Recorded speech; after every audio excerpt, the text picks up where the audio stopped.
Tout le monde croit que le plus grand ennemi d'un couple, c'est l'infidélité. Mais si je te disais que ce n'est pas vrai, qu'il existe quelque chose de plus dangereux, plus discret, mais capable de détruire même les amours les plus solides. Cet ennemi s'appelle l'orgueil. Dans cette vidéo, la servante de Dieu, Joëlle Gloria Cabasele, va t'expliquer pourquoi l'orgueil est un poison silencieux qui ronge les couples et comment l'éviter pour préserver ton amour. Abonnez-vous, aimez et partagez afin d'apporter l'évangile de Jésus-Christ aux nations, car il y aura plus de joie dans le ciel pour un seul pécheur qui se repent. Que la bénédiction de Dieu soit votre partage dans le nom puissant de Jésus-Christ. Amen. Le mariage, par sa genèse et par son naissance, n'est pas un cadre d'orgueil. Le mariage, par sa genèse et par son naissance, n'est pas un cadre d'orgueil. C'est Dieu qui a créé le mariage. Ce n'est pas un cadre d'orgueil. Un couple qui vit dans l'orgueil a banni la gloire. Vous êtes des Ichabod. Vous bannissez la gloire. On va prier pour vous. On va jeûner pour vous. On va vous imposer même les pieds. Votre couple sera toujours sans gloire. Un couple qui est glorieux influence là où il se trouve.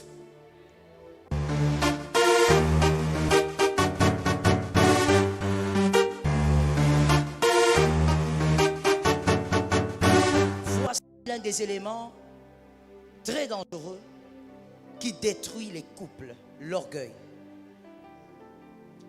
Je te donne deux définitions, tu peux prendre les deux.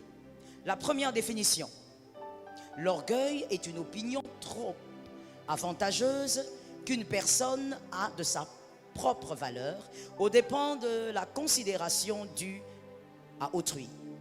Je reprends.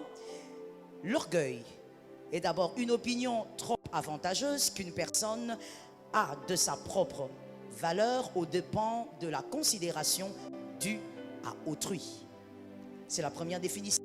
La seconde: l'orgueil est une estime exagérée de soi-même. L'orgueil, une estime exagérée de soi-même. Une personne orgueilleuse a une opinion tellement exagérée d'elle-même que d'une manière ou d'une autre, elle se sent supérieure aux autres. Retenez ça. D'une manière ou d'une autre, elle se sent supérieure aux autres et elle est convaincue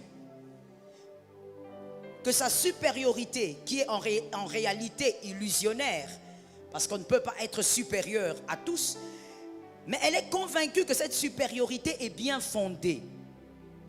Une personne orgueilleuse est comme ça. Elle se sent tellement supérieure, d'une manière ou d'une autre. Elle se sent au-dessus. Et elle pense que cette façon de voir est fondée. Romains 12, 3, lisons ça. Si on peut nous le balancer, on va lire ça là-bas. Romains 12, 3, que dit la parole de Dieu? Romains 12, 3, on peut lire ensemble. 1, 2, 3. Par la grâce qui m'a été donnée, je dis à chacun de vous de n'avoir pas de lui-même une trop haute opinion, mais de revêtir des sentiments modestes selon la mesure de foi que Dieu a départie à chacun. Parole du Seigneur. Voilà ce que l'apôtre Paul conseille. D'être modeste. Pourquoi? Pour éviter cette estime exagérée. Pourquoi? Parce que lorsque vous avez une estime exagérée pour vous-même, évidemment que vous vous trompez. Voilà pourquoi je dis c'est une pensée illusionnaire. Mais une personne orgueilleuse pense que ce qu'elle a dans son âme, cette supériorité qu'elle croit avoir, est vraiment fondée. L'orgueil, c'est aussi la conviction d'être autosuffisant. Que l'Éternel nous en délivre. Je ne suis pas d'accord. Que l'Éternel nous en délivre. L'orgueil, c'est aussi la conviction de penser que tout le monde a ou encore aura nécessairement besoin de vous à un moment ou à un autre. Que tout le monde aura forcément besoin de vous. Que celui qui vous méprise aujourd'hui, il aura forcément besoin de vous demain. Et que tout le monde est obligé de passer par vous. Que vous êtes au fait le passage obligé. Et ce qui est bizarre avec l'orgueil, c'est que vous pensez que tout le monde aura besoin de vous, mais que vous-même, vous êtes un self-builder. Un self-builder, c'est celui qui pense qu'il est capable de tout construire par lui-même. L'orgueilleux pense, est convaincu, il ne pense pas, il est convaincu que tout le monde a besoin de lui, mais lui c'est un self-build. Il peut donc tout faire lui-même, il n'a besoin de personne. C'est ça l'orgueilleux. Il pense qu'il est muni de tous les atouts pour tout faire et tout faire très bien. Malheureusement, il y a beaucoup d'hommes et de femmes qui se marient en ayant ce vice dominant en eux, l'orgueil. Dieu, et selon votre destinée, ce n'est pas grand. Vous vivrez toujours dans l'abaissement, dans la petitesse, car Dieu abaisse, garde dans l'abaissement les orgueilleux. Que le Seigneur préserve ton couple. Que le Seigneur préserve ton futur couple. Dieu vous garde dans l'abaissement. Même lorsque vous avez des prophéties d'épanouissement, des prophéties, tellement de prophéties données, mais vous demeurez dans l'abaissement, votre couple va demeurer dans l'abaissement parce que vous êtes un couple orgueilleux. Dieu veille à ce que l'orgueilleux reste dans l'abaissement. J'aimerais ouvrir une parenthèse importante et j'aimerais que tu m'entendes avec toutes les trois parties de ton être. Lorsqu'on donne une prophétie, ça c'est une parenthèse que j'ouvre. Lorsqu'on donne une prophétie, il y a deux dimensions dans une prophétie. Certaines personnes l'ignorent, d'autres encore oublient. La première dimension, c'est que quand on donne une prophétie, il y a ce qui est arrêté. Ce qui ne changera pas, tant que tu obéiras à Dieu, c'est arrêté. C'est comme le songe de Joseph. C'est déjà arrêté. À toi seulement de fonctionner selon les principes du Seigneur. Mais la deuxième dimension de la prophétie, ça c'est la dimension que j'aime beaucoup, c'est la dimension où l'Éternel te permet d'introduire dans ta destinée ce qu'il n'y avait pas, mais que tu peux introduire par le travail et par la foi. Cette dimension existe dans la prophétie. Une dimension où l'Éternel te donne carte blanche. À toi d'introduire une chose nouvelle si tu le crois. Je te donne un témoin biblique. Écoute bien et tu comprendras pourquoi j'en parle. Il y a dans 2 Rois 13, 15 à 19. Dans 2 Rois 13, 15 à 19. Il y a le roi Joas. Lorsque il apprend qu'Élisée est malade, il va vers lui, il dit: char d'Israël et sa cavalerie, mon père. Et finalement, Élisée lui donne des flèches. Il lui dit: lance. Il lance la première flèche. Et puis il lance 3 autres à terre. Élisée lui dit: pourquoi tu t'es arrêté? Qu'est-ce qui t'a pris? Dans la dimension prophétique, il y a cet aspect-là où l'Éternel te ouvre une brèche à ta foi d'imposer une chose nouvelle, une chose qui n'avait jamais été. Et c'est à ta foi et à ton travail d'imposer la chose. Élisée lui dit: mais pourquoi tu t'es arrêté à 3 flèches? Si tu avais continué, tu aurais exterminé tes ennemis. Mais là, tu vas juste vaincre tes ennemis.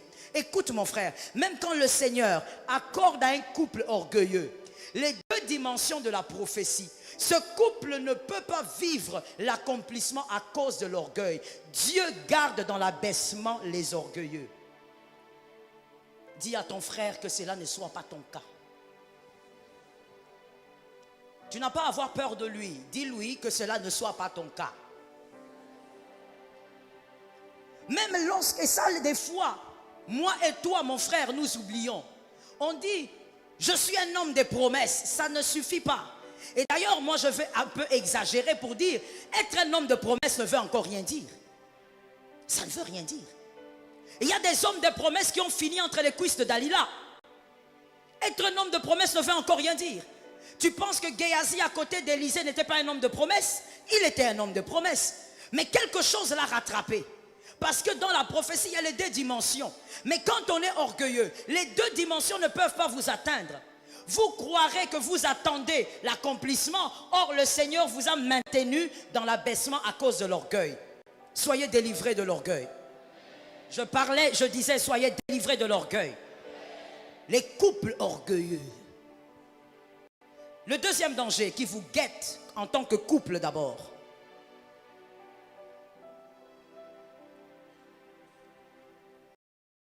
Le deuxième danger est caché dans Proverbe 29, 23.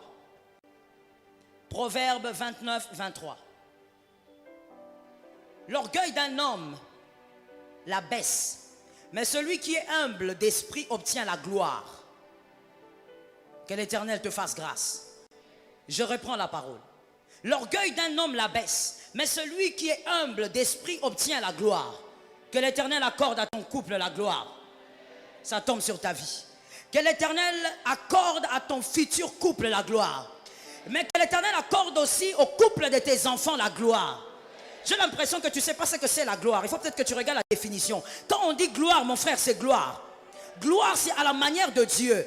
Que l'Éternel accorde à ton couple la gloire. Mais voilà, la gloire n'arrive pas dans certains couples parce que le couple est orgueilleux. Frère, la bénédiction c'est bien, mais la gloire c'est autre chose. Voilà pourquoi je te disais, peut-être que tu ne dis pas amen parce que tu ne sais pas ce que c'est. La faveur de Dieu c'est magnifique. La gloire de Dieu c'est autre chose. La gloire de Dieu aveugle le diable. Lorsque la gloire de Dieu se manifeste, même le diable ne voit plus rien. Parce qu'il ne peut plus rien contrôler et il ne pourra plus rien toucher. Ah, je prophétise in the name of Jesus qu'une gloire nouvelle tombe sur ton foyer. Parce que tu as capté que l'orgueil te limite. Un couple qui vit dans l'orgueil a banni la gloire. Vous êtes des Ichabod. Vous bannissez la gloire. On va prier pour vous. On va jeûner pour vous. On va vous imposer même les pieds. Votre couple sera toujours sans gloire. Un couple qui est glorieux influence là où il se trouve. Je parle du couple d'abord. Pas des individus de manière séparée. Un couple qui est glorieux impacte le lieu où il se trouve. Un couple qui est glorieux attire les hommes de partout parce qu'ils sont curieux. La gloire de Dieu crée la curiosité. La gloire de Dieu impose le respect. Même celui qui ne te respectait pas va. Ça tombe sur toi. Est-ce que tu entends ce que je dis? Même celui qui n'avait pas de respect pour toi va te respecter. Mephibosheth ne méritait pas respect. On méprisait Mephibosheth parce qu'il était perclus des pieds. Et pire encore, habitant à Lodébar. Mais lorsque la gloire est tombée sur lui, à cause de l'alliance de David et de Jonathan, tout le monde était obligé de respecter Mephibosheth. Avec ou sans pied, tout le monde respectait Mephibosheth. Je veux parler à un homme qui est venu. J'ai l'impression des gens qui sont venus en balade. Je parle à ceux qui sont venus au culte. La gloire de Dieu impose le respect. Avec ou sans maison, respect. Avec ou sans voiture, respect. Avec ou sans travail, respect. Avec ou sans vêtements chers, respect. La gloire de Dieu impose un respect. Les gens vont se poser la question, mais pourquoi? Ils ont quoi? Ils sont qui? Au fait, vous n'êtes presque personne, mais tout le monde se sent obligé de vous respecter. The glory of Jesus. La gloire de Dieu impose le respect. Refuse d'être un couple orgueilleux. Tu vas manquer la gloire. Tu seras un Ichabod. Combien de fois, je pense que tu l'as déjà remarqué, et peut-être même que le cas dont je parle, c'est le voisin le plus proche. Tu verras qu'il y a des gens, tu vois des couples, ils sont tellement talentueux. Tous les deux sont bourrés de talent, des aptitudes incroyables. Mais ils ne vivent de rien par rapport à leurs aptitudes et à leurs talents. Ils vivent dans la médiocrité alors qu'ils sont remplis des richesses en eux. Tu n'as jamais vu ça? Tu n'as jamais vu ça? Ichabod. Il n'y a pas de gloire. Il y a le don, il y a les aptitudes, il y a les talents, mais il n'y a pas de gloire. À cause de l'orgueil. Que l'Éternel nous délivre ce soir. Et que la gloire de Dieu revienne dans ton foyer. Au nom de Jésus. Le troisième danger qui vous guette, Ésaïe 5, 21. Ésaïe 5, 21. Le troisième danger. Je lis la parole au nom de Jésus. Malheur à ceux qui sont sages à leurs propres yeux et intelligents à leur propre estime. Parole du Seigneur. Malheur à ceux-là. Ce sont les orgueilleux qui se sentent sages à leurs propres yeux. Donc quand il fait quelque chose, il sait, il se convainc au fait. Il se dit, ce que je fais là, c'est parfait. J'ai bien réfléchi. Je suis tellement sage. Qui t'a dit que tu étais sage? Qui t'a dit? Il est sage à ses propres yeux, intelligent à ses propres yeux. Il se convainc que c'est correct. Vous savez, quand vous êtes sage à vos propres yeux, vous ne chercherez pas le secours de Dieu. Vous allez compter sur votre sagesse. Quand vous êtes sage à vos propres yeux, vous n'allez pas compter sur les conseils des hommes. Or, bien-aimé, tu auras toujours besoin des hommes. Tu auras toujours besoin des conseils. Et certaines choses d'ailleurs, tu auras besoin, dont tu as besoin, tu les auras parce que tu sers un homme. Mais quand tu es trop sage à tes propres yeux, tu vas vraiment penser qu'il n'y a que ton intelligence qui compte. Et voici le malheur. La Bible dit c'est un malheur. Pourquoi? Parce que tu vas chuter. Celui qui est sage à ses propres yeux chute toujours. Dis à ton frère, celui qui est sage à ses propres yeux chute toujours. Merci. Cette ignorance, je parle de l'ignorance de l'orgueilleux, qui est sage à ses propres yeux, intelligent à ses propres yeux. Cette ignorance, de son ignorance, va le mener certainement à une décadence. La décadence sera visible. Pourquoi? Parce que il est ignorant de son ignorance. Que l'Éternel te parle de quelque chose. Ne sois jamais ignorant de ton ignorance. Voilà pourquoi un homme sage dit j'ignore. Un homme sage ne dit pas je sais. Un homme sage, même là où il pense savoir, il dit j'ignore. Apprenez-moi. Parce que ce que l'autre va t'apprendre sera forcément un ajout à ce que tu sais déjà. Est-ce que quelqu'un m'entend? Un homme sage ne dit pas je connais. Un homme sage dit apprenez-moi. Parce que dans ce que tu connais, il y a forcément des lacunes. Et lorsqu'on va t'apprendre, tu vas ajouter à ce que tu ne savais pas. Que l'Éternel nous aide. Un homme sage doit toujours se rappeler que dans ce qu'il sait, il y a des zones d'ombre. Et de cette manière, quand tu reconnais qu'il y a des zones d'ombre, tu vas chercher l'appui de Dieu. Tu vas demander au Seigneur de te guider vers les hommes qui pourront illuminer encore ta connaissance. Que l'Éternel nous aide. Le mariage, par sa genèse et par son naissance, n'est pas un cadre d'orgueil. Le mariage, par sa genèse et par son naissance, n'est pas un cadre d'orgueil. C'est Dieu qui a créé le mariage. Ce n'est pas un cadre d'orgueil. Dis à ton frère que le Seigneur nous aide. J'espère que quand tu le dis vraiment avec ton âme. Hein? C'est important. Il faut chercher la délivrance. C'est même de l'orgueil de croire qu'on n'est pas orgueilleux. Amen. Oui, c'est une forme d'orgueil aussi. Genèse 2, 22. Je veux qu'on nous place le verset et on va le lire tous ensemble. C'est un verset qu'on a retenu depuis l'école du dimanche. Genèse 2, 22. On va lire tous ensemble, c'est possible. 1, 2, 3. L'Éternel, Dieu forma. Je ne vous entends pas. Lisons ici. Si vous avez des Bibles, c'est bien, mais lisons ici tous ensemble. Ce sera un problème. 1, 2, 3. L'Éternel, Dieu forma une femme de la côte qu'il avait prise de l'homme.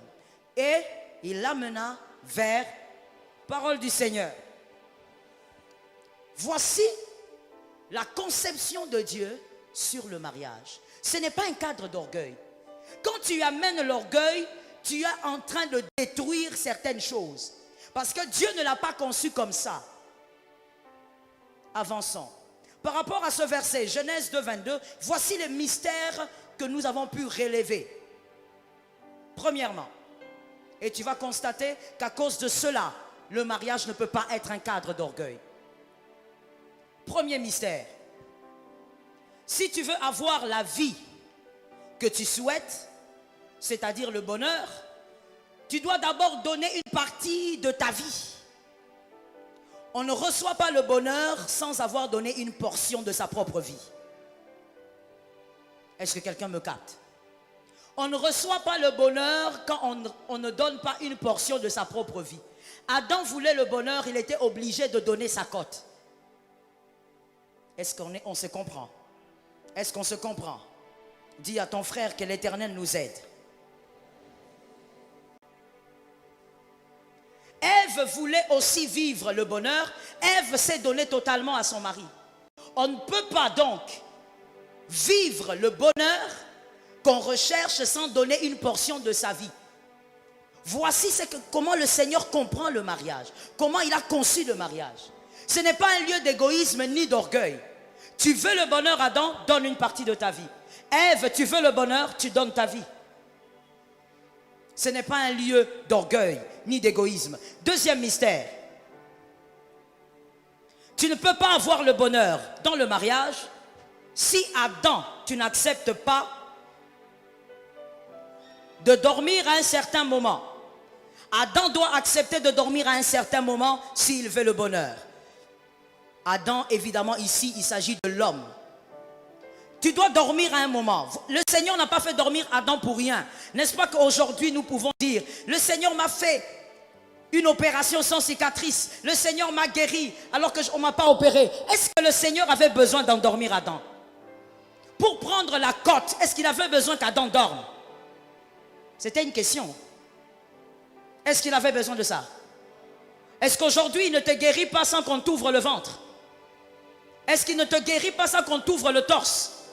Est-ce qu'il avait besoin qu'Adam dorme? Oui, parce que cela a une signification importante dans l'humilité dans le mariage.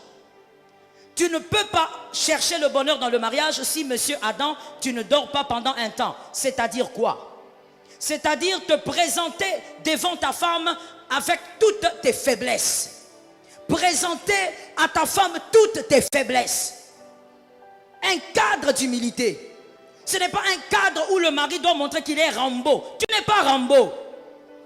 Quand tu continues comme ça ou quand tu commences comme ça, tu amènes l'orgueil et Dieu n'a pas conçu le mariage comme ça. Tu dois dormir. Et dormir, c'est l'état d'une certaine faiblesse. C'est comme ça que quand tu dors, même un moustique peut venir te piquer. Tu ne ressens rien, tu es faible. Dormir, c'est l'état de faiblesse. Mais tout homme dans le mariage doit être capable de se présenter devant sa femme et présenter toutes ses faiblesses sans avoir peur d'être détruit par sa femme. Que Dieu te bénisse. Et de même aussi, Ève, tu ne peux pas être heureuse si tu ne laisses pas le Seigneur te fabriquer avec la côte d'Adam. Tu ne peux pas être heureuse si tu ne laisses pas le Seigneur te façonner avec la côte d'Adam. C'est-à-dire quoi? La femme qui veut être heureuse dans son foyer doit tuer l'orgueil. Elle doit être façonnée selon la vision de son mari. Elle doit être façonnée selon la perception de vie de son mari. Mais j'insiste que cela soit positif. Une femme qui ne se laisse pas façonner par la vision de son mari est une femme orgueilleuse. Et ce n'est pas le mariage. Dieu n'a pas prévu ça comme ça. Un homme qui ne se présente pas, qui ne présente pas ses faiblesses devant sa femme, qui a peur de sa femme, qui croit qu'il doit être Rambo devant sa femme, ne vit pas dans le cadre du mariage créé par Dieu. Que le Seigneur nous vienne en aide. Qui a dit Amen? C'est celui qui a dit Amen qui vit quelque chose. Le troisième mystère, toujours par rapport à ce seul verset.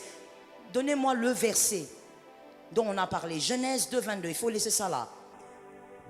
Le troisième mystère par rapport au même verset.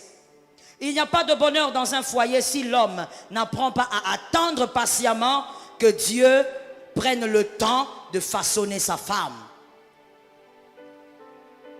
Un homme orgueilleux n'est pas patient. Face aux imperfections de sa femme, il n'est pas patient. Mais un homme selon Dieu, comme Adam, qui attend patiemment que Dieu puisse façonner sa femme. C'est-à-dire, ta femme a des défauts, elle en a d'ailleurs beaucoup, mais tu dois laisser le temps à Dieu pour changer et transformer sa vie. Il n'y a qu'un homme humble qui apprend à attendre que Dieu change sa femme. Qui a dit Amen?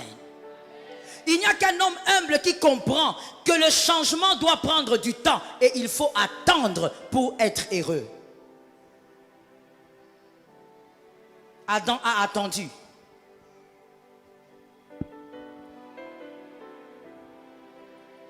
Il faut que la femme aussi de son côté ait l'humilité de comprendre qu'attendre que Dieu l'amène vers Adam fait partie de leur bonheur. Qu'est-ce que cela veut dire? Cela voudrait dire qu'entre toi et ton mari, madame, il y aura toujours des différends. Mais certains différends doivent être ajustés par Dieu et non par toi. Et ça, c'est l'humilité. Une femme orgueilleuse va se dire, si je ne parle pas, il ne changera pas. Si je ne crie pas, il ne changera pas. Je vais l'accuser, c'est son père. J'irai parler à sa mère. Mais une femme humble saura qu'il faut attendre que Dieu vous prenne et vous amène vers Adam. C'est-à-dire que Dieu lui-même ajuste certains différends entre toi et ton mari. Certains ajustements doivent venir de Dieu et non d'un moment de dialogue. Certains ajustements viennent de Dieu et non des moments de reproche. Alors, une femme humble doit comprendre que la force se trouve des fois à genoux. Je bénis celle qui a dit Amen. Celle qui n'a pas dit Amen a été envoûtée par son grand-père et elle est venue avec l'envoûtement. Mais celle qui a dit Amen a compris que quelque chose doit entrer dans sa vie. Voici ce que Dieu voit, comment il conçoit le mariage. Faire dormir l'homme et amener la femme après est tout un enseignement d'humilité. Il n'y a pas que le poème que vous récitez ici. Il y a aussi l'image de l'humilité qu'il doit avoir dans un couple. Pour Dieu, le mariage est un lieu d'humilité. Que quelqu'un dise humilité. Je disais que quelqu'un dise humilité. Quatrième mystère. L'homme provient de la terre. Qui est d'accord? D'accord. L'homme provient de la terre. Tant qu'il veut rester seul, il proviendra toujours de la terre. L'homme qui veut voir son bonheur être pérennisé par d'autres êtres doit absolument venir d'une femme. Quelqu'un a compris? Quelqu'un a capté? Je reprends pour toi. L'homme provient de la terre, il a été fabriqué avec la terre. Et cet homme-là, il reste autonome tant qu'il n'a pas besoin du bonheur. Mais quand cet homme commence à réclamer un bonheur pérenne qui dépend de la femme, il est obligé maintenant de ne plus sortir de la terre. Il est obligé de sortir d'une femme. Et la femme qui permet à l'homme d'exister et de pérenniser son bonheur, elle aussi n'est pas sortie nulle part. Elle est sortie de cet homme. Dieu nous a créés comme ça, interconnectés, pour qu'on sache qu'il faut être humble. Il n'y a pas d'homme sans femme, il n'y a pas de femme sans homme. Quelqu'un a entendu? Il y a quelqu'un là-bas qui n'a pas dit Amen. Qui t'a mis au monde? Tu es né comment? Qui est né d'une mère? Non, attends, baissez un peu les bras. Il y a quelque chose de très surprenant. J'ai vu un frère là-bas en train d'hésiter. Tu es né comment? Je ne sais pas. Peut-être que une méthode scientifique. Tu es né comment, frère? Je reprends la question. Qui est né d'une mère? Merci. Tous, nous sommes nés d'une mère. Homme, femme, nous sortons d'une femme. Mais cette femme, à la genèse, est sortie d'un homme. Dieu s'est arrangé pour que la femme sorte de l'homme et que la femme sorte les hommes. Est-ce que quelqu'un m'entend? Je reprends encore. Parce que plus je le dis, plus ça introduit en toi une formule d'humilité. L'homme peut pérenniser son bonheur en passant par la femme. Et la femme ne peut pas se taper la poitrine en disant que voilà, c'est moi qui fais naître, car c'est moi qui permets à la semence de germer et de sortir. Parce qu'en réalité, la femme vient d'Adam. Dieu a conçu le mariage pour que l'homme et la femme restent humbles. Est-ce que quelqu'un entend bien? C'est comme ça que, bien aimé, c'est très bizarre. Bon, moi je n'aime pas trop parler de ça, parce que quand je parle de ça, je suis tellement radical que finalement ce sont des critiques qui suivent. Mais je veux quand même juste dire une petite chose. C'est comme ça que l'homosexualité est une énorme et vaste bêtise, une vaste blague. L'homosexualité n'a pas de sens. Même si vous voulez fermer la Bible, ça n'a pas de sens. Pour avoir des enfants, vous commencez à recourir aux ovules. Qu'est-ce que vous faites?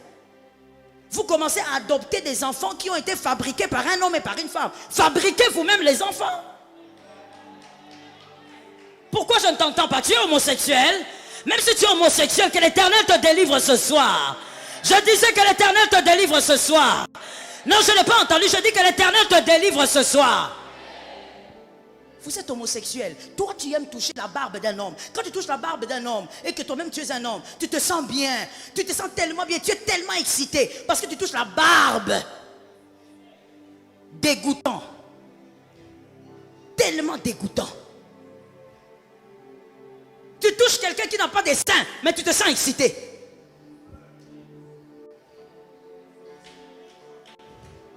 Non, est-ce que je peux parler? Est-ce que je peux parler? Dieu a créé la poitrine de la femme pour que ça excite l'homme. Ainsi les choses ont été faites. Mais toi tu es un homme. Tu es en face d'un homme qui a des muscles comme toi. Au lieu de prendre cet homme, de l'envoyer vers une quinoise ici qui cherche les mariages, toi tu t'accouples avec un homme. Abomination. Faites les enfants vous-même. Il y a tellement de femmes ici. Regarde comment mes filles là, elles ont même vieilli là. Elles cherchent des hommes. Mais vous verrez, le diable est mauvais. Que quelqu'un dise à son frère, le diable est impoli. N'a comprendre. Tu n'as pas dit à ton frère, parce que pour toi le diable c'est ton cousin. J'ai dit à ton frère, le diable est impoli. C'est que moi j'ai remarqué, sous ce soleil, la majorité d'homosexuels sont très beaux. Tellement beaux. Donc quand tu regardes toi-même, tu dis, quelle perte. Mais tu préfères toucher un homme. Il n'y a pas de poitrine. Mais toi tu aimes ça. Tu aimes le plat.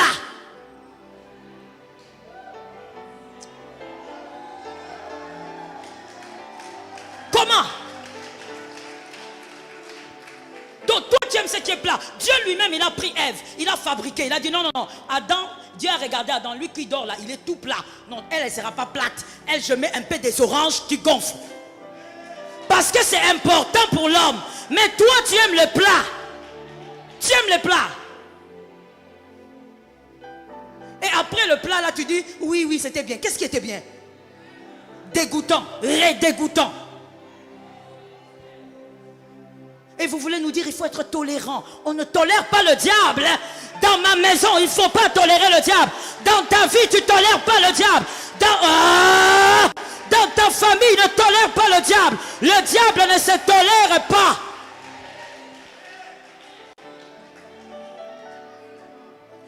On va tolérer le sommeil, on va tolérer la colère, on va tolérer l'impatience. Le diable, on ne le tolère pas. Faites alors des enfants vous-même. Comme vous vous sodomisez là, allez vous sodomiser et faites des enfants. Comment vous faites pas des enfants? Vous commencez à aller adopter. Non, c'est l'enfant que tu vas adopter là a été fabriqué sur un lit avec un homme et avec une femme, selon le plan de Dieu. Pourquoi vous rentrez vers le plan de Dieu? Fabriquez vous-même. C'est tellement une sottise, tellement bas, c'est tellement abominable que bien aimé, le diable a convaincu les hommes que c'était tolérable. Non, je dis ceci, l'homosexuel, je l'aime, je prie pour lui, que le Seigneur le délivre, parce que ça peut être mon frère de l'éternité. Mais l'homosexualité, jamais. Je ne peux jamais tolérer ça. L'homosexualité est une abomination devant Dieu. Je suis d'accord avec toi, maman. Parce que quand je parle, il y a des gens ici, là, qui ne répondent pas. Je ne sais pas si eux-mêmes, ils sont...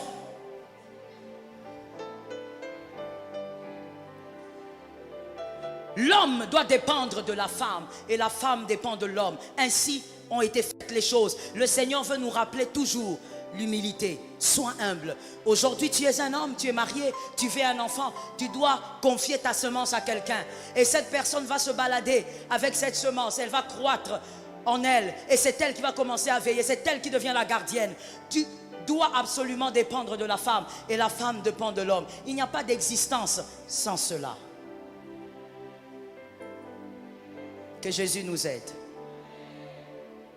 Lorsque l'un des conjoints, c'est par là que je vais finir, lorsque l'un des conjoints, Parce qu'au premier point, ou tout au début, j'ai parlé d'un couple orgueilleux.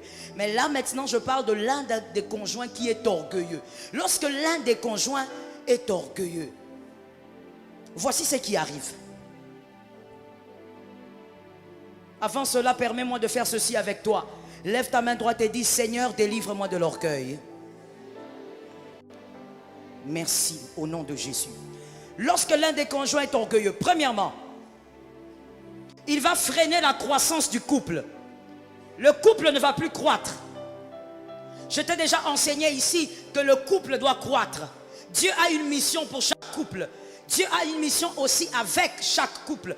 Tout couple doit croître. Couple d'enfants de Dieu, couple chrétien, vous devez croître. Mais l'orgueil arrête la croissance du couple. Parce que l'un des conjoints est orgueilleux. Il ne peut pas avoir croissance.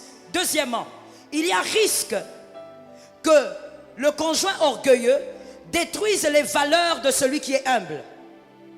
Lorsqu'il y a un conjoint orgueilleux dans le foyer, il y a risque que celui qui est orgueilleux détruise les valeurs de celui qui est humble. Nous l'avons vu plusieurs fois. Il y a des femmes, il y a des hommes humbles qui ont vécu ou qui vivent avec des conjoints orgueilleux. Et finalement, qu'est-ce qu'ils se disent? Ils disent non, maman, moi je pense que je vais arrêter ça. Je vais arrêter de commencer à supplier mon mari, à supplier ma femme. Je vais d'ailleurs arrêter de lui demander pardon. Parce qu'il n'y a que moi qui le fais. Il n'y a que moi qui fais le premier pas. Pourquoi pas lui? Beaucoup de conjoints humbles ont été détruits par l'orgueil de leur mari ou femme. Lorsque vous avez un conjoint orgueilleux, il peut détruire même vos valeurs d'humilité. Parce que personne n'aime se rabaisser tout le temps sans voir le retour. Lorsque tu te rabaisses, il faudrait que le jour suivant, ça soit l'autre aussi qui se rabaisse. Mais quand on a un conjoint orgueilleux, même vos valeurs d'humilité vont mourir. Vous allez les détruire. Parce que vous allez vous dire, ça ne sert à rien. Tout ce que je fais, lui ne le voit pas. Et lui ne me rend pas l'ascenseur. J'arrête. Que le Seigneur nous préserve. Je dis à un homme qui n'est pas encore marié, avant d'épouser cette fille, vérifie bien si elle n'est pas orgueilleuse. Ne confonds pas les caprices de femme avec l'orgueil. L'orgueil, c'est l'orgueil. Elle ne demande jamais pardon. Attention, on va en venir. L'orgueil, c'est l'orgueil. Tu vas souffrir si tu épouses une femme orgueilleuse. Tu vas sérieusement souffrir.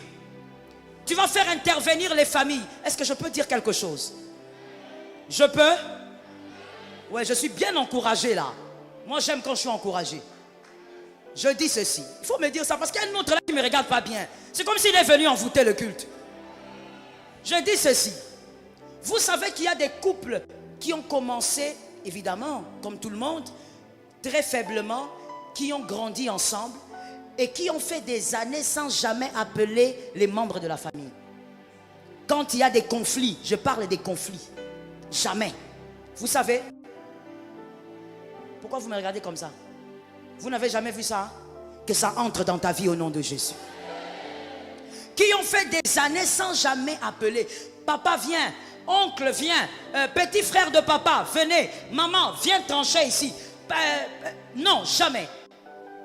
Ils ont vécu comme ça, sans jamais faire intervenir la famille. Pourquoi? Non seulement parce qu'ils règlent les problèmes eux-mêmes, mais aussi parce qu'ils ont tué l'orgueil.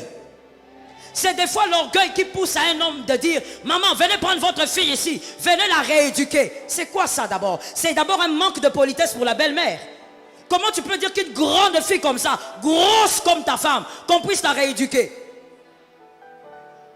Elle est trop grande. Tu veux qu'on la rééduque par qui? C'est un manque de respect pour la belle-mère. Par la grâce de Dieu, j'ai 17 ans de mariage. Et l'Éternel me fait grâce. Tu reçois la grâce aussi sur ta tête. C'est toi qui as acclamé en premier.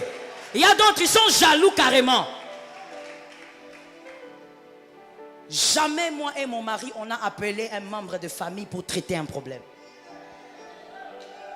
Jamais. Je l'ai dit devant plusieurs témoins. Jamais. Si nous devons nous tirer les cheveux, on va le faire dans la chambre et on va finir là-bas. Jamais. Gloire à Dieu.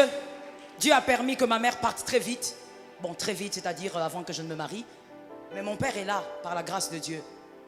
Il est en train d'aller vers les 90. Bien, il va arriver là-bas. Il va arriver. Je crois. Mais jamais, je n'ai appelé mon père, mon mari a appelé mon père pour dire, viens ici, il y a des problèmes, ou interviens. Jamais. J'ai des grandes sœurs. On n'a jamais appelé l'une d'entre elles. Et moi de même, j'ai vécu avec ma belle-mère ici.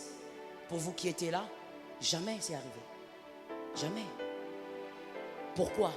Parce qu'il y a une autre façon de faire aussi. On n'est pas obligé de vivre dans l'orgueil et toujours faire intervenir toute la famille. Qu'est-ce que vous êtes? Vous n'êtes pas la NASA? Vous êtes devenu comme la NASA? Tout le monde doit s'intéresser à vous. Qu'est-ce qui se passe là-bas? Non, oncle vient. Pourquoi l'oncle doit venir? Je peux parler? Est-ce que je peux choquer? Est-ce que je peux vraiment choquer quelqu'un? Est-ce que quand toi tu vas là-bas avec ta femme sur le lit, l'oncle y participe? Je suis en train d'expliquer pourquoi je dis ça. Écoutez-moi. Pourquoi je dis ça? Parce que quand toi tu as du plaisir, tu es seul avec ta femme. Quand il y a des problèmes, tu appelles l'oncle. Non! Comme quand tu as du plaisir, tu es seul. Quand tu auras des problèmes, soyez à deux.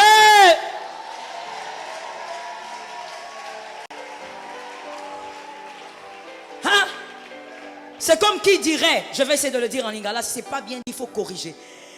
Hein?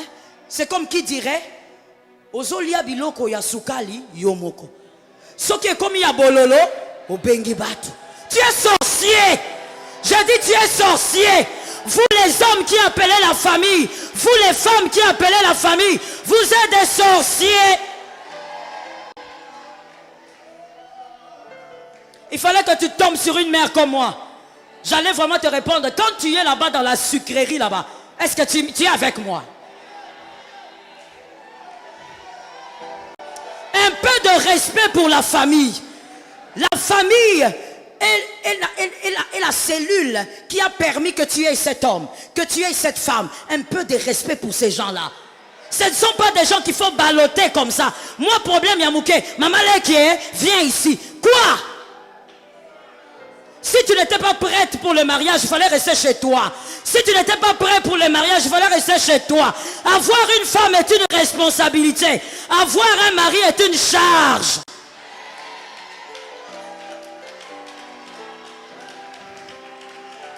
Est-ce que quelqu'un m'a entendu? Avoir un mari, c'est une... Avoir une femme, responsabilité. Avoir une femme est une responsabilité. Avoir un mari, retiens les deux choses. Si tu es un gamin, que tu as 45 ans, mais dans la tête tu es toujours gamin, n'épouse pas une femme. La femme est une responsabilité. C'est-à-dire, deux fois elle monte, elle descend, mais tu dois avoir la maîtrise d'un leader. Tu dois savoir comment la maîtriser. C'est une responsabilité. Avoir un mari, c'est une charge. C'est lourd. C'est lourd. C'est plus lourd que l'alliance qu'on met au doigt. Ça pèse. À des moments, vous allez parler. Vous dites, non, non, non, ne faisons pas ceci. Parce que cet argent ne va pas suffire. Il te dit, oui, oui, oui, tu as raison, chérie. Oh là là, heureusement que tu es ma femme. Tu restes calme. 2 jours après, où est l'argent, chérie? Hein? Chérie, l'argent qu'on avait dit qu'on va garder. Ah! L'argent là. Bon, j'avais un problème urgent. L'argent est parti. Charge. Tu es obligé de supporter ça. Même si cette erreur-là va engloutir toute la famille, tu es obligé de supporter. Si toi tu es jeune sœur, tu n'as pas des épaules costauds pour porter la charge, reste encore célibataire. Au lieu de commencer à dire aux gens, je connais des garçons comme ça, ils appellent, Papa Leki, viens chercher ta fille ici. Si c'était moi le papa Leki, j'allais dire, reste avec ta femme là-bas. Avant de se marier, il faut réfléchir. Et il faut savoir qu'il y a charge et responsabilité. Que l'Éternel nous fasse grâce. Lorsqu'on est orgueilleux, troisièmement, l'orgueilleux dans le couple va imposer très souvent un mauvais climat, va imposer une mauvaise atmosphère. On n'est jamais dans la joie. Un couple est un lieu de joie. Ça tombe sur toi, Moïse. Même Adam a dit, voici cette fois celle qui est hausse de mes os chers. Il était dans la joie. Tu ne peux pas être dans un couple, tu as toujours le visage fermé. Tu sais que tu es malheureux. Qu'est-ce qui t'arrive? C'est un lieu de joie, un lieu de bonheur. Mais quand on est orgueilleux, on est là, on ne veut pas causer avec sa femme, on ne veut pas parler. Et qu'est-ce qu'on dit? On dit, bon, de toutes les manières, cette femme n'est pas intelligente. Bah, moi, j'aimerais poser la question, parce que c'est souvent la phrase que la plupart d'Africains, malheureusement, disent. Cette femme n'est pas intelligente. Donc, quand il vient à la maison avec son orgueil, là, il ne cause pas, il va dans sa chambre, il fait ses choses. Je vais poser la question à ces hommes-là. C'est un grand risque que vous prenez. Vous prenez le risque de faire des enfants avec une femme moins intelligente. C'est un grand risque, pourquoi? Parce que la personne qui éduque les enfants, c'est la femme. Donc, au fait, vous faites des enfants qui vont être éduqués par une femme moins intelligente. Au finish, vous aurez des enfants. Quel risque? Je crois que celui qui a un problème d'intelligence, c'est celui qui prend ce genre de risque. Quand tu prends ce genre de risque, tu as un problème d'intelligence. Comment toi, celle-là est ta femme et tu dis qu'elle est moins intelligente, je n'ai pas le temps de passer du temps avec elle. Ce qu'elle dit, c'est toujours bas. Comment tu as fait d'abord pour te retrouver avec une femme qui dit des choses toujours basses? L'orgueil. Quand il y a des hommes comme ça, vous savez, il y a un monsieur comme ça qui était dans mon bureau, il me racontait des choses comme ça, à dormir debout. Quand je l'écoutais, à un moment donné, je dis, d'accord, dites-moi un peu, vous aimeriez que votre femme soit comment? Quel genre de causerie? Bon, maman, je ne sais pas. Je ne sais pas. Je ne sais pas. 3 minutes. Je ne sais pas. Finalement, moi, je commençais même à me poser la question, est-ce que cet homme est intelligent? Non, je commençais vraiment à me poser la question, comment un homme adulte de cet âge, il peut 3 minutes? Je ne sais pas. Toi, tu fais quel genre de causerie? Tu as dit qu'elle n'est pas intelligente. Tu veux qu'elle parle de quoi? Il ne sait pas. Jusqu'à quitter de mon bureau, il ne savait pas ce qu'elle voulait. Des fois, on se plaint par orgueil. Le problème n'est pas la personne qui est en face, c'est l'orgueil que tu as. Sois délivré de l'orgueil. Je suis d'accord avec toi. Lorsqu'on est orgueilleux, un conjoint orgueilleux, on rendra le dialogue difficile, comme je viens de le dire. On rend le dialogue difficile. Vous savez, il y a des couples qui ne blaguent pas ensemble. Il y a des couples, quand ils se rencontrent, hommes, femmes se rencontrent, c'est seulement pour parler des enfants, les frais scolaires, les problèmes que les enfants ont eu à la maison, pour parler des problèmes d'argent qu'ils ont à la maison, les dettes qu'ils ont. Mais il y a des couples qui ne blaguent pas. Il y a des couples qui ne badinent pas. Comme Isaac et Rebecca. Il y a des couples qui sont tellement sérieux que ça ressemble à qui? Je ne sais pas comment dire, parce que même Hitler blaguait avec sa copine. Je ne sais pas quoi dire. Eux, ils ne blaguent pas. Ils ne jouent pas. Ils ne se lancent pas des petites blagues pour se titiller. Non, non, non. Dès que la femme veut essayer de faire une petite blague, l'homme qui dit, c'est ça que tu me dis? C'est ça que tu me dis? C'était une blague. Quelle blague? Moi, j'aime pas les blagues comme ça. Hein. Bon, toi, tu aimes les blagues comment? Toi, fais un peu des blagues. Ils ne blaguent pas. Même quand à la télé, il y a quelque chose. Je vous dis que j'ai connu un couple comme ça. Même à la télé, quand il y a quelque chose qui amuse, la femme qui rit. Ah, parce que la femme est une grosse blagueuse, au fait. Elle est une grosse blagueuse dans la famille. Ils ont grandi comme ça. Ils s'amusent comme des fous. Alors, la femme est comme ça. Alors, quand elle se marie, elle ne savait pas qu'elle a épousé un homme différent. Elle avait suivi le français et les diplômes. Alors, arrivée maintenant devant la télé, quand la femme voit un truc là qui fait rire, la femme, elle se met à rire. Et l'homme qui dit, pourquoi tu ris comme ça, comme une femme de la rue? Hein? Tu ris. Il rit comme une femme de la rue, ça veut dire quoi? Une femme de la rue, d'abord, c'est qui? Pourquoi tu ris comme ça? Tu montres tes dents. Mais elle montre ses dents à son mari. Elle montre ses dents, elle est dans son salon. Mais il y a des hommes comme ça, ils ne blaguent pas, ils ne rient pas. On les a fait grandir comme ça. Armée du salut. Le papa, quand il vient comme ça, Jean-Luc, oui. On part. Oui, papa. Non, il blague pas.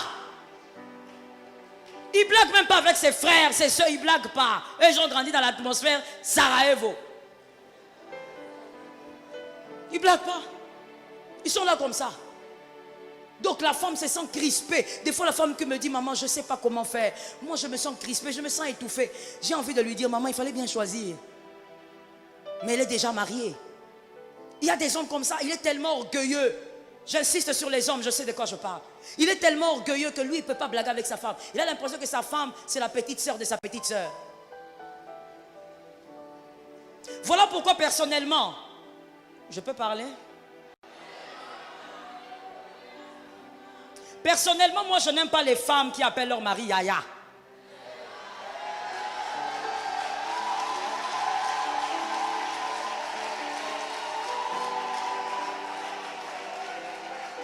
Regarde les hommes qui aiment qu'on les appelle Yaya. Ils rient pas. Ils veulent qu'on les appelle Yaya.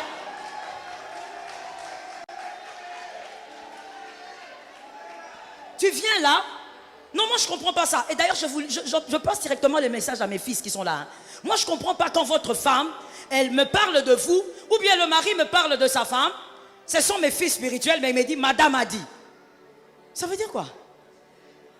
Elle est madame pour toi. Quand tu veux la présenter peut-être à quelqu'un, voici madame. Mais je rentre d'abord à Yaya. Moi, je ne sais pas. Une fois, j'ai posé la question à une dame. Elle a parlé. Et puis, à un moment donné, je me suis dit, bon, peut-être c'est un problème de culture. Mais même quand je vais dans la culture, bien aimé, il y a des choses, quand ce n'est pas bon, ce n'est pas bon. Ta femme, elle n'est pas ta petite soeur. Bon, tu l'appelles Yaya, pourquoi? Voilà pourquoi ton mari est orgueilleux. Et quand tu fais des choses, il a l'impression que c'est sa petite soeur qui joue avec lui. C'est pas ton Yaya. Appelle cet homme-là, chéri, petit bébé, autre. Ce n'est pas ton Yaya. Malgré Azamukolo, bon, sauf qu'Azamukolo, hein, parce que le monde a évolué. Tu peux aussi épouser un homme qui est petit. Tu fais pourquoi? Non, mais il y a des foyers comme ça, vous n'allez pas dire que ce ne sont pas des foyers. Il y a des foyers où la femme a 10 ans de plus que l'homme. Ce n'est pas un problème. Le problème n'est pas là. C'est moi qui enseigne. Tu commences à me contredire là. C'est moi qui enseigne ici. Là n'est pas un problème. Un homme, Dieu peut permettre que dans la destinée d'un homme ou d'une femme, qu'il épouse une femme plus âgée. Ça, c'est pas le problème. Si c'est la volonté de Dieu, ils sont heureux. Bah, les Kio, ils sont dans le bonheur. L'essentiel, c'est d'être dans la volonté de Dieu. Mais je reviens au cas où l'homme est âgé. Et tu l'appelles Yaya. Écoute, c'est pas ton Yaya. C'est pas à cause de 3, 4 ans, 6 ans, 7 ans de plus qu'il est ton Yaya. Parce qu'on ne couche pas avec un Yaya.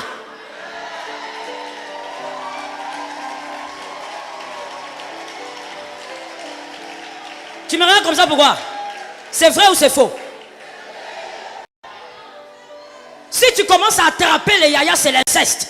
Bon, je pose la question parce que je vois les femmes là sont là. Je pose la question à ces femmes là. Maintenant, c'est ton Yaya. Viens ici que je prie pour toi. Tu commets l'inceste. Ce sont certaines phrases, des phrases qu'on minimise. Mais je veux que vous sachiez une chose. C'est que vous avez l'habitude d'écouter vos influences. Lorsque tout le temps tu dis des phrases comme ça. Or, dans une certaine culture, ça veut dire grand. Et dans le grand là, on voit un certain respect dû au grand frère. Voilà pourquoi des fois ton mari va tomber dans l'orgueil. Ou quand tu veux jouer avec lui comme ton mari, il va te rappeler avec ses actions qu'il est. C'est pas pour rien que dans le mariage, il faut pimenter avec des petits mots gentils. Pour rappeler à cet homme que tu es mon bébé à moi. Tu es mon chéri à moi. D'ailleurs, chéri, c'est un vieux nom. Les couples qui s'appellent chéri, s'y changé. C'est trop vieux. L'époque de Nebuchadnezzar. Il faut trouver d'autres petits noms mignons.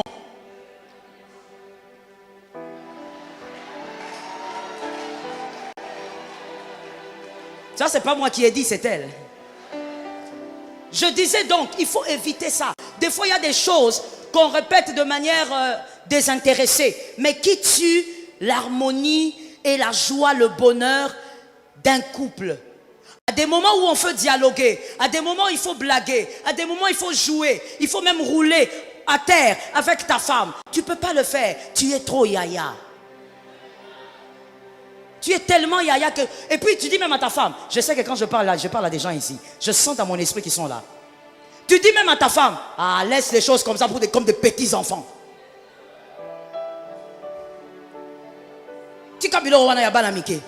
Ça veut dire quoi? Votre amour ne doit pas vieillir. Si vous avez envie de sauter, sautez à deux. Tenez-vous les mains comme ça, commencez à sauter. Si vous avez envie de vous rouler à terre, roulez-vous à terre. C'est quoi le problème? Et d'ailleurs, si vous avez des enfants, faites-les devant les enfants.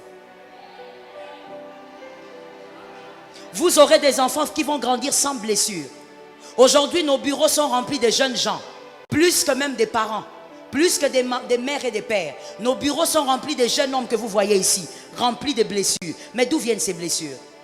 La manière de vivre d'un père et de sa femme. La manière dont tu causes avec ta femme, des fois, tu es là en train de rire. Il y a même certains parents, j'ai vu, quand ils causent avec leur femme, dès que l'enfant passe.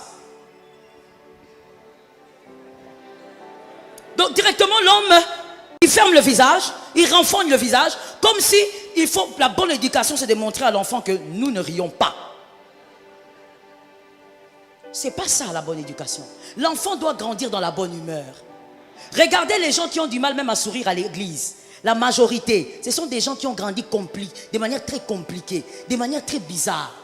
Des gens en grandissant, ils ne riaient pas beaucoup parce que l'atmosphère de la maison ne permettait pas le rire. Vous allez faire une blague ici, tout le monde rit. Lui, il vous regarde, il demande pourquoi les gens rient. Parce qu'il a grandi dans... leur maison était comme sur des braseros. Il n'y avait jamais l'humeur de gaieté. Il n'y avait jamais l'humeur des blagues. Un couple, là où l'homme ou la femme est orgueilleux, il n'y aura pas de dialogue normal. Lorsqu'on dit dialogue, je l'ai dit tout à l'heure, il ne s'agit pas que de causer, même de blaguer, de rire, de se titiller, de parler de tout et de rien. Quand les deux sont humbles, l'atmosphère de gaieté règne. Amen. Il y a les hommes qui sont pressés de rentrer chez eux. Quand il va au travail, il est pressé de rentrer chez lui. Il dit, je dois voir ma femme. Mais il y a d'autres hommes, quand il finit le travail, aujourd'hui on a fini tôt, hein? Non? Sinon on a fini à l'heure. Non. Bon, allons un peu nous balader là quelque part. Il n'a pas envie de rentrer à la maison. Parce qu'il n'y a rien de bien là-bas. On ne s'amuse pas là-bas. Avec sa femme, la causerie, ce sont les enfants, les frais scolaires et autres. On ne blague pas, on ne badine pas, il n'y a rien. Que l'Éternel délivre. Le 5e point, je veux m'arrêter là. Et continuer le vendredi prochain si Jésus nous prête la vie. Le 5e point. Lorsque il y a un conjoint orgueilleux, il sera incapable de satisfaire l'autre dans l'intimité. Il sera incapable. Un orgueilleux ne peut pas satisfaire l'autre. C'est l'humilité qui vous permet de satisfaire votre conjoint, votre conjointe. Pourquoi? Pour la simple raison que lorsqu'on satisfait l'autre, c'est à sa manière qu'on le fait et non à votre manière que vous le faites. Mais lorsqu'on est orgueilleux, on ne pense pas à l'autre, on pense toujours à soi-même. Et donc même dans l'intimité, tu ne vas pas satisfaire ton mari, mais toi tu vas penser que tu es terrible. Pourquoi? Parce que tu es orgueilleuse. Quand on est humble, on cherche à comprendre. Qu'est-ce qui peut amener l'autre à la satisfaction? On pose des questions, on cause. Mais quand on est orgueilleux, on se dit, tout ce que je fais pour lui, il est déjà très satisfait. Et c'est pareil aussi avec l'homme. Est-ce que je peux parler? Il faut que je ferme mon carnet, sinon je ne vais pas finir. Est-ce que je peux parler? Est-ce que je peux expliquer? C'est pourquoi c'est culte, normalement, il ne faut pas que les ados viennent. On va vous chasser par prochainement. Lorsque l'homme est orgueilleux, la femme est orgueilleuse, l'intimité devient un problème. Il y a beaucoup de femmes qui n'aiment pas les moments intimes parce que l'homme est tellement orgueilleux qu'il croit qu'il est Batman. Tu ne connais pas Batman? Fais des recherches, c'est ton enfant. Moi, je connais tous les héros. J'ai un fils qui m'apprend tous les héros. Et si j'oublie même un seul héros, maman, tu as oublié. Non, je n'ai pas oublié. Je connais même la couleur de leur tunique. L'homme, il est tellement orgueilleux que quand la femme vient, quand plutôt l'homme vient vers sa... La femme, elle dit tout, non, j'ai mal à la tête. J'ai mal à la tête, j'ai mal aux cheveux. Les cheveux ne poussent pas bien. Ça veut dire qu'elle multiplie des raisons. Elle ne veut pas que ces moments-là arrivent. Je connais une femme qui me faisait rire. Mais au fond, ce n'est pas amusant, c'est plutôt triste. Elle me disait, maman, quand mon mari veut venir vers moi, je le surveille déjà la journée. Quand je le vois en train de sourire comme ça, inutilement et pour rien, je comprends que cette nuit-là, il veut m'attaquer. Elle appelle ça attaque. Je précise qu'elle appelle ça attaque. Donc pour elle, elle est le Congo. Son mari, il est... Ah, ça c'est toi qui as dit. Le mari, il est l'autre côté là-bas. Donc c'est l'attaque. Alors elle me dit, maman, quand je vois seulement, il commence à sourire inutilement. Même quand il voit les chats passer ici. Je dis, ah, cette nuit ici, il va venir. Alors maman, je me prépare moi-même. Je commence à chercher toutes les maladies possibles. Et dès qu'il vient le soir, je lui dis, tu vois comment j'ai vomi? Je risque de vomir sur toi. Je me sens trop mal. Et l'homme lui-même, il regarde, il dit, ah, vraiment, ma femme est malade. Mais vous savez pourquoi la femme n'aimait pas ça?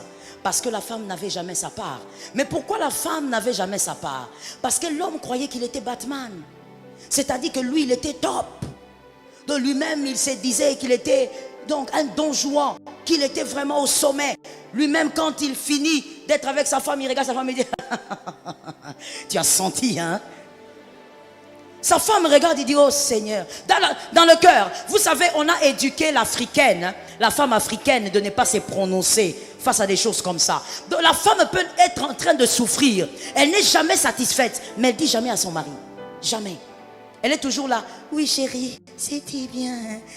Mais elle fuit. Mais qu'est-ce qui amène l'homme au fait à ne pas satisfaire? L'orgueil. Il croit qu'il connaît tout. Il croit que ce qu'il avait appris en 1995 est toujours de rigueur aujourd'hui.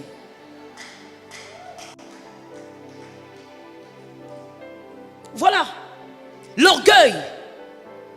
Ce sont des choses qui détruisent, qui tuent. Moi, j'ai vu des hommes être adultères. Pourquoi? Maman, ma femme ne me donne pas. Ma femme ne veut pas. Ma femme. Mais quand tu rentres vers la femme qui dit, maman, je veux quoi? Maman, que je donne quoi? Pourquoi? Pour quelle raison? Je dis, mais pourquoi tu es insolente comme ça? Qu'est-ce qu'il y a? Dis, maman, il n'y a rien là-bas. Il n'y a rien. Ça veut dire quoi? Non, je n'ai jamais ma part. Lui, il n'a que sa part à lui. Et moi, je n'ai jamais ma part. C'est quoi le problème? Et une autre femme va dire, est-ce que je peux parler? Non, si toi tu es gêné, la porte elle est ouverte. C'est pourquoi on laisse la porte ouverte. Il faut attendre dehors l'heure de la prière et puis tu reviens. On m'a appelé ici pour enseigner, non? Est-ce que je peux parler? Il y a même des saisons qui disent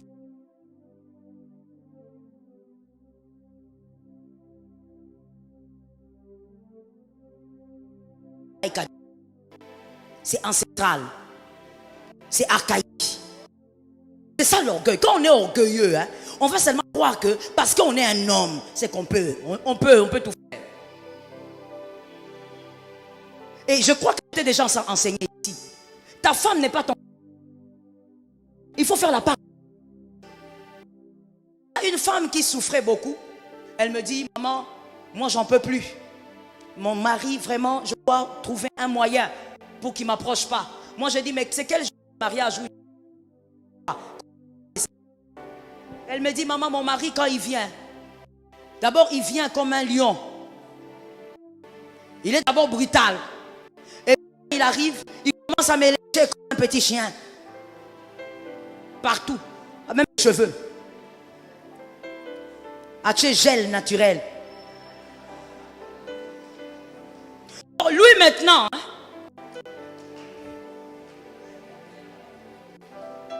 même si tu m'intimides, je vais aller parler toujours. Maintenant, lui, il pense que l'orgueil, il a peur. Même aller voir, si tu as honte, va voir même ton pasteur. Voilà pourquoi dans l'église, les églises équilibrées, il y a des pasteurs hommes, il y a des pasteurs femmes. Va voir ton pasteur homme, dis-lui, papa, bon, moi normalement, je fais comme ça avec ma femme, mais je ne sais pas si c'est bien. Il ne faut pas seulement parler à quand il y a des problèmes. Il faut peut-être des fois aller parler pour te mettre un peu à jour. Pour te mettre un peu à jour.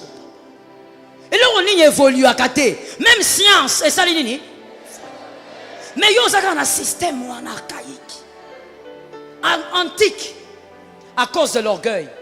J'avais dit au début, on fait plaisir à l'autre selon ses désirs à lui. Voilà pourquoi celui qui est humble n'aura pas de problème de satisfaction avec son mari ou avec sa femme. Parce que la femme qui est humble va demander à son mari, est-ce que c'est ce que tu aimes? Est-ce que c'est ce que tu veux? Mais il y a des femmes, même pour parler seulement, c'est ce que tu veux. Elle regarde en bas. Elle regarde en bas pourquoi? Azayaya. Elle peut même pas parler à son mari pour lui demander, est-ce que c'est ce que tu veux? Est-ce que c'est bien comme ça? Non, non, non. Et pareillement pour l'homme. Il ne peut même pas se renseigner auprès de sa femme. Je dis à un homme, renseigne-toi. Je n'ai pas entendu. Et ce qui est bizarre, c'est que pourquoi j'entends les célibataires? Vous faites quoi? Vous voyez les systèmes. Je dis aux hommes mariés, renseigne-toi. Va auprès de ton pasteur, renseigne-toi. Les femmes mariées, renseigne-toi aussi. Sois humble. Ne te dis pas, écoutez, ici surtout en Afrique, le silence ne veut pas dire la satisfaction. Beaucoup de femmes souffrent dans le foyer parce qu'on leur a appris que la femme ne doit pas parler de ces choses. Si tu parles de ça, on va t'appeler Ndumba. Si tu parles de ça, ton mari va te dire, toi tu étais prostituée, tu as appris ça où? Beaucoup de femmes souffrent dans leur foyer ici. À cause de cette réalité. Mais quand vous êtes humble, en tant que mari, tu vas écouter ta femme sans juger. Tu vas simplement comprendre que, ok, elle ne fonctionne pas comme ça. Elle fonctionne plutôt comme ça. Et si je marche comme ça, nous serons heureux. Et vice versa. Que l'Éternel aide un homme ce soir. Que l'Éternel aide une femme ce soir. Tu peux acclamer le Seigneur, c'est lui qui est Seigneur. Le Dieu qui va restaurer ton foyer est Seigneur. Le Dieu qui va restaurer ton foyer est Seigneur. Que Jésus se souvienne de toi. Un instant, s'il te plaît. Un instant. J'ai perdu de vue. Hani, est-ce que tu aimerais dire quelque chose? Je peux diriger la prière. Nous allons nous lever tous et nous allons entrer dans les moments de prière. Le diable ne doit pas venir régner chez toi. N'oublie pas que le diable, il est le père de l'orgueil. C'est lui qui a initié l'orgueil. C'est par orgueil qu'il a voulu défier Dieu. En Dieu, il n'y a pas d'orgueil. Qui a dit Amen? Je reprends ça. En Dieu, il n'y a pas d'orgueil. En Christ, il n'y a pas d'orgueil. Voilà pourquoi il a accepté de mourir nu à la croix. Un homme de 33 ans. Il était humble jusqu'à mourir sans vêtements. Parce qu'en lui, il n'y a pas d'orgueil. Ce qui comptait pour Christ, c'est toi. Nous allons chasser le père de l'orgueil de nos familles. Ah bon? Je disais, nous allons chasser le diable de nos familles. Nous allons chasser le père de l'orgueil de nos foyers. Je déclare et tu dis, au nom de Jésus, l'orgueil sort de ma vie.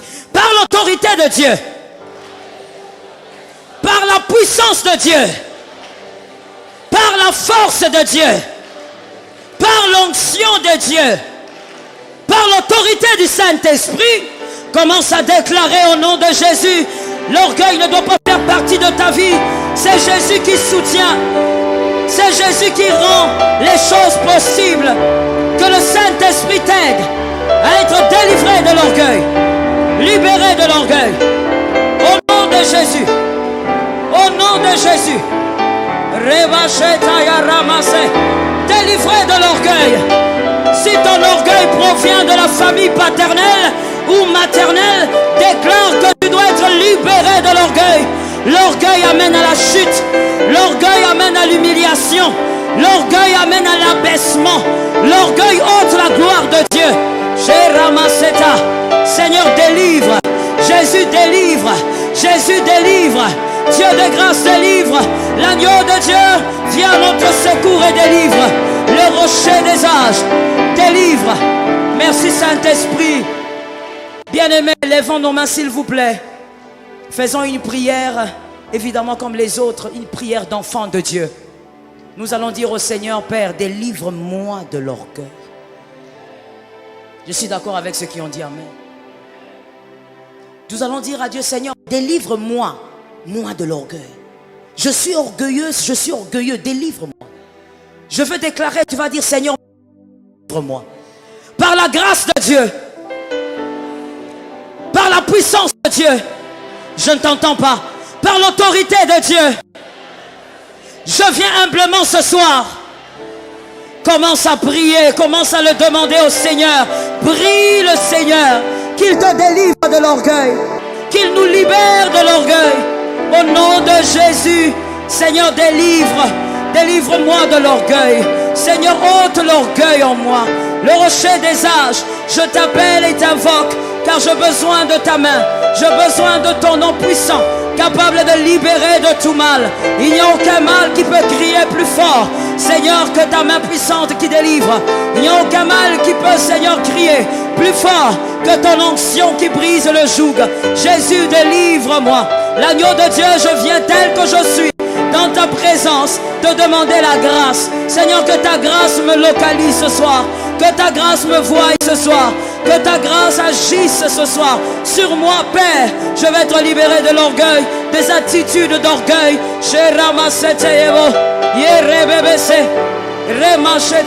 Je vais être délivré des attitudes d'orgueil.